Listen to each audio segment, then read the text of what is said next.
بعد أعوذ بالله من الشيطان الرجيم.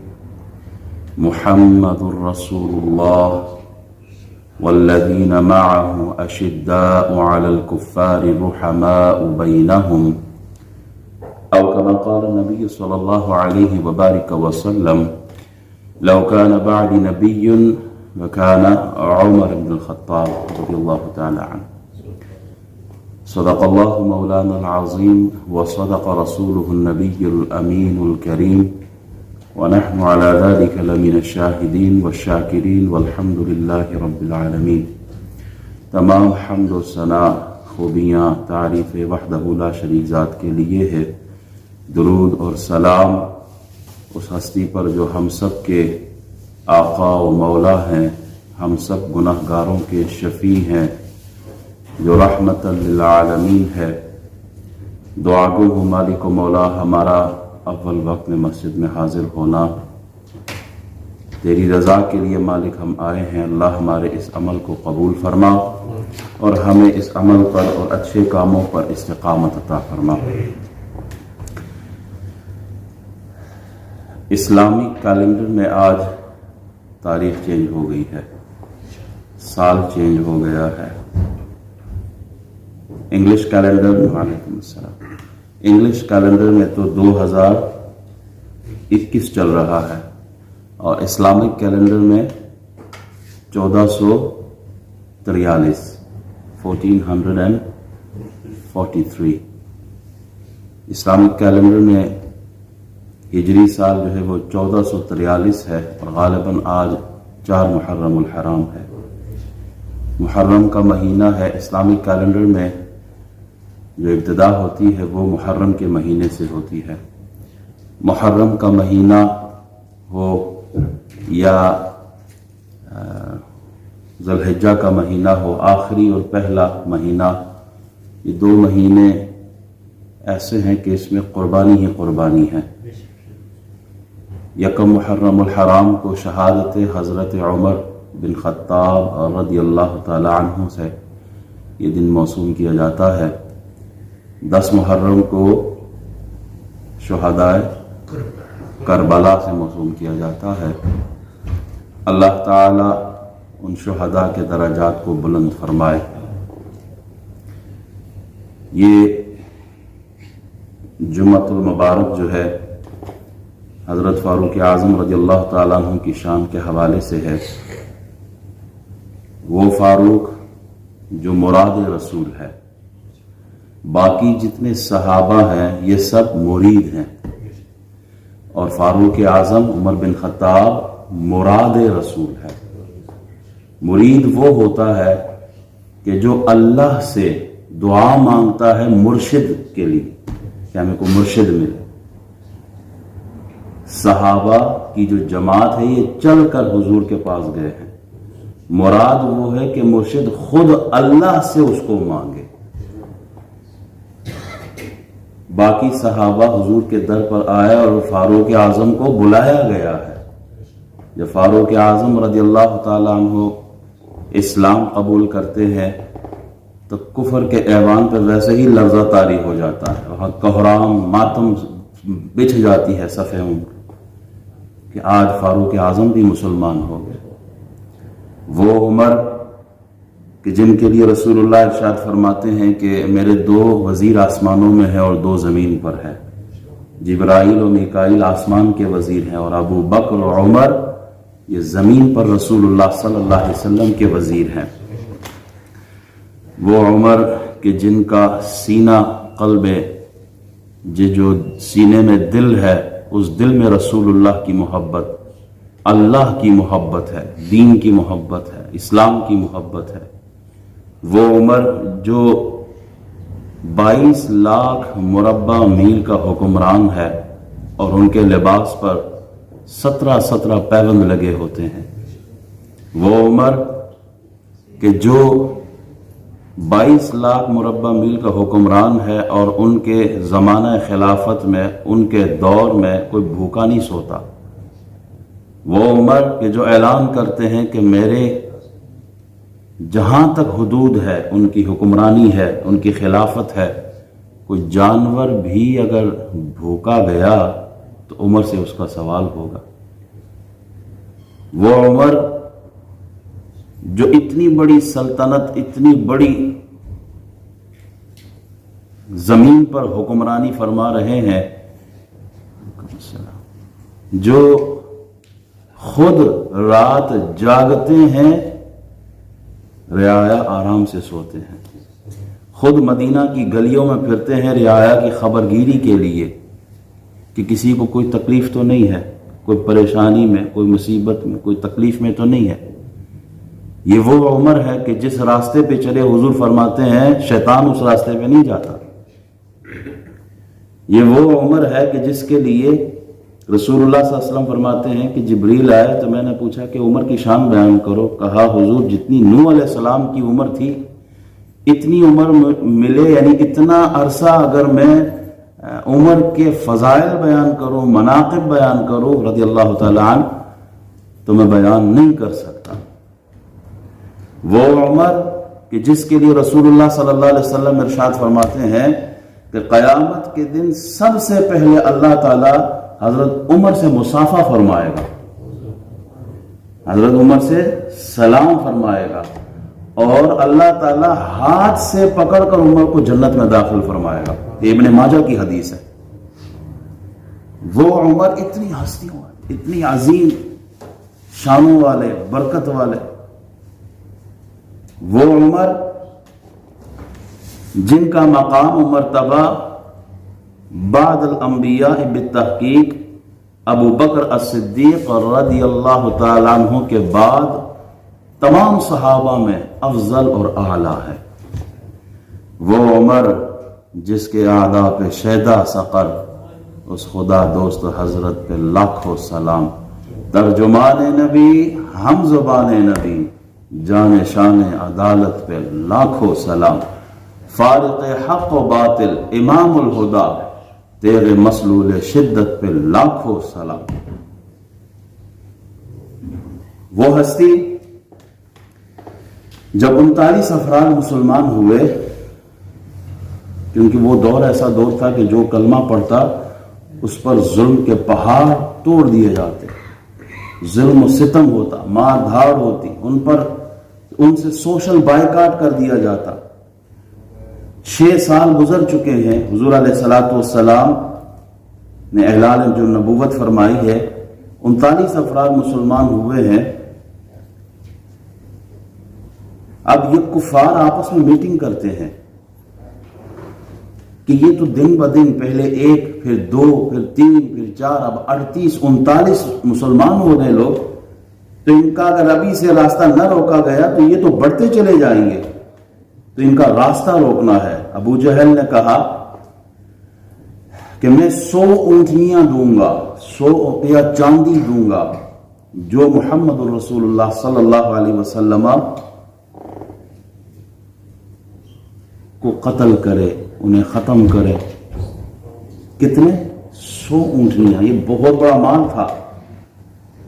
اور ادھر رسول اللہ صلی اللہ علیہ وسلم کی زبان حق ترجمان پر دعا کیا ہے؟ اللہم اعز الاسلام بعمر بن الخطاب او عمر بن حشام۔ حضور کیا دعا فرما رہے ہیں؟ اللہ اسلام کو عزت عطا فرما، پاور عطا فرما۔ کس کے ذریعے؟ عمر بن خطاب کے ذریعے یا عمر بن حشام کے ذریعے؟ ابو جہل کا نام عمر بن حشام ہے۔ ان دو کے ذریعے کوئی بھی ان میں سے تو تجھے محبوب اللہ اس کو اسلام کی دولت سے مالا مال فرما۔ اور ایک روایت میں خاص حضرت عمر کا نام لیا گیا ہے، حضور کی زبان پہ یہ دعا ہے۔ اور دوسری طرف وہ میٹنگ کیا کر رہے ہیں کہ حضور کو ختم کرنا ہے۔ جب حضرت عمر نے یہ اعلان سنا تو آپ نے کہا میں جاؤں گا، تلوار اٹھائی اور حضور اکرم صلی اللہ علیہ وسلم کی ذات کو نقصان پہنچانے کی نیت سے گھر سے چل پڑے۔ اب یہ تو اللہ کے محبوب ہیں، کیا خبر کتنے تارے کھلے چھپ گئے، پر نہ ڈوبے نہ ڈوبا ہمارا نبی۔ ہمارا نبی، ان کا تو صبح محشر تک اللہ نے جھنڈا ویسے ہی بلند کر دیا ہے، انہیں ختم کوئی نہیں کر سکتا۔ حضرت عمر چل پڑے تو راستے میں ایک آدمی ملے، نعیم بن عبداللہ انہوں نے کہا کہاں کا ارادہ ہے؟ کہا محمد کو ختم کرنا. کہا پہلے اپنے گھر کی خبر لو. تمہاری بہن فاطمہ اور بہنوئی وہ جو ہیں وہ مسلمان ہو گئے، سعید بن زید. تو آپ واپس پلٹتے ہیں، بہن کی گھر کی طرف جاتے ہیں. بہن کے گھر کی طرف چل پڑے تو دیکھا وہ وہاں آلریڈی قرآن پڑھ رہے تھے. حضرت خباب ان کو قرآن پڑھا رہے تھے.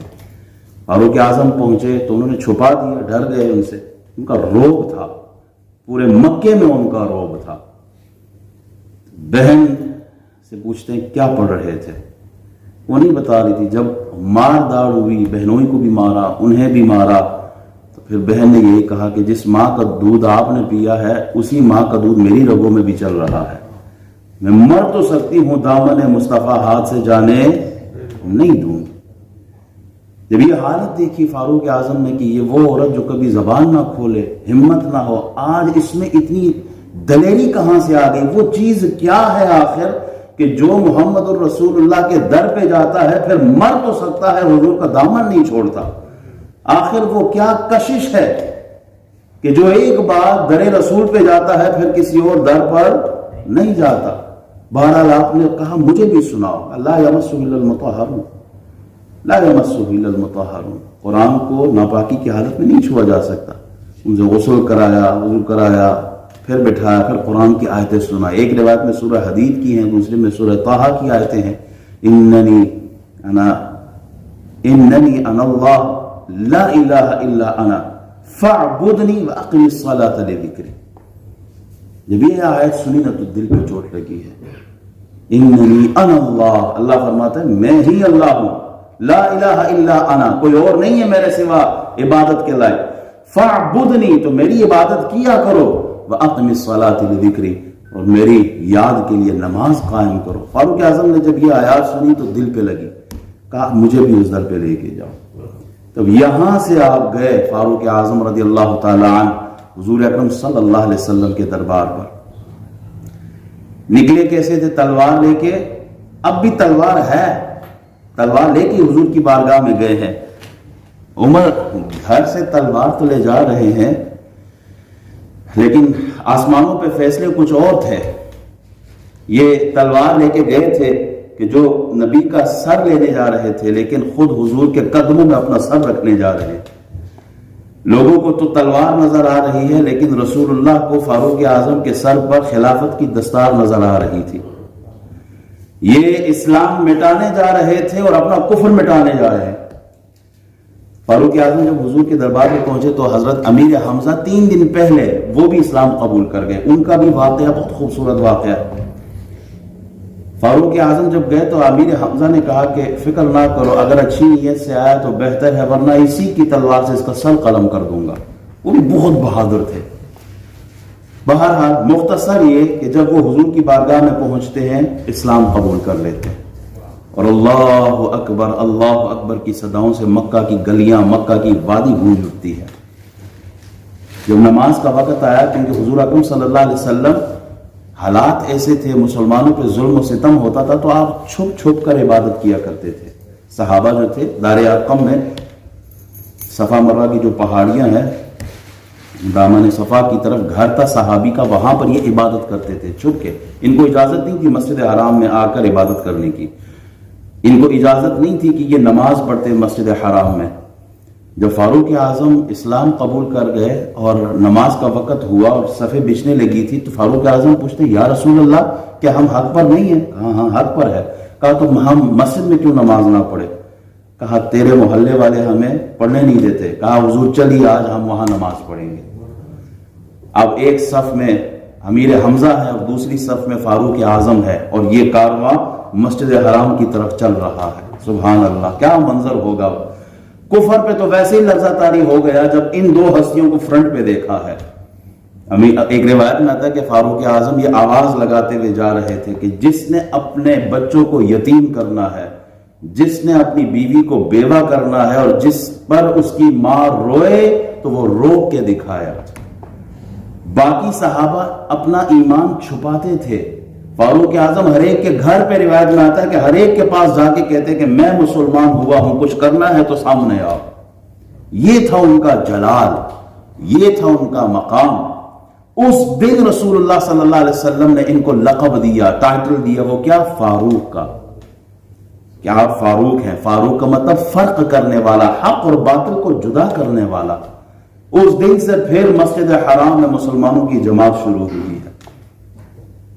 یہ درجے، یہ فضیلت اللہ تعالیٰ نے حضرت فاروق اعظم کو عطا فرمائی ہے. اور فاروق اعظم رضی اللہ تعالی عنہ، ان کی رائے اتنی مقبول اللہ کے حضور کہ ان کی رائے پر قرآن میں احکام نازل ہوتے رہے. تو جیسے ہم طواف کرتے ہیں، طواف کے بعد 2 رکعت نفل پڑھتے ہیں، کس جگہ پر؟ مقام ابراہیم پر. تو وہاں کیوں؟ وَاتَّخِذُوا مِن مَّقَامِ إِبْرَاهِيمَ مُصَلَّى، قرآن کی آیت ہے کہ مقام ابراہیم کو جائے مصلی بناؤ، نماز پڑھو. فاروق اعظم کے دل میں آیا کہ جب طواف کر لیتے ہیں، حضور سے عرض کی، مالک یا رسول اللہ، یہ جو مقام ابراہیم ہے یہاں پہ 2 رکعت نفل پڑھنے کا جی چاہتا ہے. اللہ نے قرآن کی آیتیں نازل فرما دی. صبح معاشرت تک جو بھی طواف کرنے جاتا ہے، جو بھی عمرے پہ جاتا ہے، حج پہ جاتا ہے، وہ مقام ابراہیم پر 2 رکعت نفل پڑھتا ہے. پردے کے احکام دیکھیں. فاروق اعظم حضور علیہ السلام سے عرض کرتے ہیں، یا رسول اللہ، کاش یہ جو بے پردگی ہوتی ہے مسلمان عورتوں میں، میری خواہش یہ ہے، میرا دل یہ کہتا ہے کہ یہ ختم ہو جائے اور مردوں سے پردہ ہو. ازواج مطہرات جب کوئی باہر سے آتا ہے تو میں چاہتا ہوں کہ یہ پردے میں ہی رہے. اللہ تعالیٰ نے قرآن کی آیتیں نازل فرما دی. وَإِذَا سَأَلْتُمُوهُنَّ مَتَاعًا فَاسْأَلُوهُنَّ مِنْ وَرَاءِ حِجَابٍ، کہ جب بھی کوئی چیز مانگو حضور کے گھر پر آ کے تو پھر اور میں پردے میں. تو یہ بھی حضرت فاروق اعظم رضی اللہ تعالی عنہ کی خواہش. اسی طرح منافق کا جو جنازہ تھا عبداللہ ابن ابی کا، وہاں پر بھی یہی فاروق اعظم نے عرض کی، یا رسول اللہ، آپ نماز جنازہ اس کی نہ پڑھائے، چونکہ اس وقت آیات تو کوئی اتری نہیں تھی، ممانعت تو تھی نہیں، اور حضور علیہ السلام ہے ہی بہت رحیم. وہ دعا مانگا کرتے تھے، دشمن کے لیے بھی دعا مانگا کرتے تھے. پھر اس جنازے کے بعد پھر قرآن کی آیتیں نازل ہوئی کہ منافق کا جنازہ نہیں پڑھنا. اسی طرح بے شمار بدر کے واقعات دیکھ لیں، قیدیوں کے حوالے سے، اس پر بھی ان کے حوالے سے، غلام کے حوالے سے وہاں بھی ان کی رائے. تو بہت سارے مقامات پر اللہ تعالیٰ نے فاروق اعظم رضی اللہ تعالیٰ عنہ کی رائے پر قرآن کی آیتیں نازل فرمائی ہے. اللہ نے آپ کو مقام اور مرتبہ دیا تھا. اللہ تعالیٰ نے آپ کو اکرامات سے نوازا ہے. ایک آپ کی کرامت جو کتابوں میں بیان کی ہے وہ یہ ہے کہ نہاوند کے مقام پر سینکڑوں میل دور ہے یہ مقام مدینہ شریف سے. مسلمان وہاں کفار سے لڑ رہے تھے تو آپ ممبر پر بیٹھے ہوئے ہیں اور آواز بلند بلند آواز سے کہہ رہے ہیں، یا ساریت الجبل، یا ساریت الجبل، اے ساریہ پہاڑ کی طرف دیکھو، ساریہ پہاڑ کی طرف دیکھو. اب مسجد میں بیٹھے ہوئے لوگ ہو، انہیں سمجھ نہیں آ رہی ہے کہ ساریہ تو پتہ نہیں کتنے 100 میل دور ہے اور آپ یہاں سے ساریہ کو پکار رہے ہیں. اچھا، میدان جنگ میں حضرت ساریہ کو حضرت فاروق اعظم کی آواز سنائی دیتی ہے کہ ساریہ پہاڑ کی طرف دیکھو. آپ نے پہاڑ کی پشت کی طرف دیکھا تو کفار وہاں سے حملہ کر رہے تھے، تو پھر آپ نے ان کے حملے کو پسپا کیا. کافی دنوں بعد آدمی جب آیا اس جنگ سے، اس نے کہا کہ فاروق اعظم کی آواز اس دن ہم نے سنی تھی وہاں، اور اس آواز کی وجہ سے کفار کا جو حملہ تھا وہ ناکام ہو گیا. یہ آپ کی کرامات میں سے ہے. ممبر شریف میں بیٹھے ہوئے ہیں، مدینہ شریف ہے، اور ممبر پہ بیٹھے ہوئے جب اگر ہے زمین ہلتی ہے، آپ کے ہاتھ میں عصا تھا، آپ نے عصا مارا زمین پر، اے زمین رک جا، ساکت ہو جا. کیا عمر نے تیرے اوپر عدل نہیں کیا ہے؟ کیا عمر نے تیرے اوپر انصاف نہیں کیا ہے؟ زمین آج تک رکی ہوئی، مدینے میں پھر زلزلہ نہیں آیا. جب مصر فتح ہوا، عمرو بن العاص نے وہاں سے خط لکھا کہ یہاں ایک رواج ہے کہ دریائے نیل تب چلتا ہے جب ایک کنواری لڑکی کو زندہ زمین میں اس دریا میں دفن کر دیا جائے. فاروق اعظم نے فرمایا نہیں، اسلام اس چیز کی اجازت نہیں دیتا. ہاں، میرا خط لکھ لو، خط لے جاؤ اور اس دریا میں، اس زمین میں دفن کر دو. خط تھا کیا؟ اللہ کے نام سے شروع کرتا ہوں، فاروق اعظم کی طرف سے دریائے نیل کو خط ہے، اگر اپنی مرضی سے چلتا ہے تو نہ چل، تیری ضرورت ہی کوئی نہیں ہے، اور اگر اللہ کی مرضی سے اس کے حکم سے چلتا ہے تو پھر ہم اللہ سے سوال کریں گے۔ یہ دفنایا ہے، آج تک دریائے نیل پھر رکا نہیں ہے، وہ بھی چل رہا ہے۔ یہ ہے کرامات فاروق اعظم رضی اللہ تعالیٰ عنہ کے۔ آپ اتنی سادہ طبیعت، اتنی عاجزی ان کے ساری، وہ وقت نہیں میرے پاس، 2 منٹ رہ گئے ہیں کہ میں پورا واقعہ وہ سناؤں، صرف اتنا عرض کرتا چلوں کہ بیت المقدس کی طرف چلے تو دشمنوں سے مقابلہ تھا، انہوں نے کہا کہ ہم صلح کر لیتے ہیں لیکن شرط یہ تمہارا امیر آئے گا ہمارے پاس۔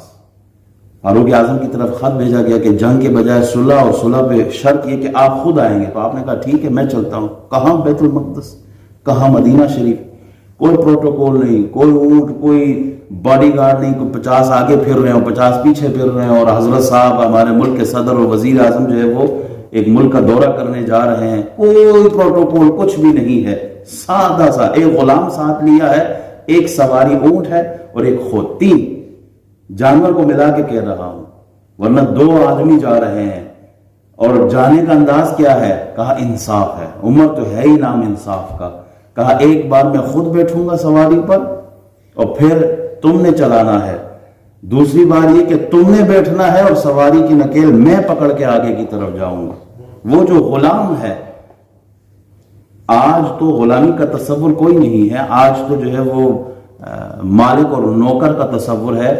مالک بھی اپنے نوکر کو اتنی عزت نہیں دیتا جتنا فاروق اعظم اپنے غلام کو دے رہے ہیں۔ جب وہ اس مقام پر پہنچے تو اتفاقاً باری غلام کی تھی کہ وہ سواری پہ بیٹھیں گے، اور چلا کے کون لے کے جا رہا ہے؟ فاروق اعظم۔ وہ دیکھنے والے حیران ہو گئے کہ یہ اسلام ہے، اصل اسلام تو یہ ہے جو ہمیں سکھایا گیا ہے، اور اسی اسلام سے آج ہمارے حکمران ڈرتے ہیں کہ کہیں یہ اسلام تخت دین یہ اگر ہمارے اوپر آ گیا، رسول اللہ کی شریعت ہمارے اوپر آ گئی تو ہمارا پروٹوکول کدھر جائے گا، ہمارے نخرے کدھر جائیں گے، ہمارے جو وسائل ہمیں ملے ہیں، جو فیسلٹیز ہمیں ملی ہیں، یہ کہاں جائیں گے؟ اس سے ڈرتے ہیں، ورنہ اسلام نے تو سب کو برابر کر دیا ہے۔ اسلام نے غریب کا حق نہیں مارا، اسلام نے غریب کو حق دیا ہے۔ اللہ تعالی ہمیں ان حکمرانوں کو جو کہ حقیقی معنوں میں مسلمانوں کے حکمران ہیں، ان کی سیرت کو اپنانے کی توفیق عطا فرمائے، ان کا حلیہ، ان کا لباس، ان کا کردار، ان کی سوچ اور ان کے فکر کو اپنانے کی توفیق عطا فرمائے۔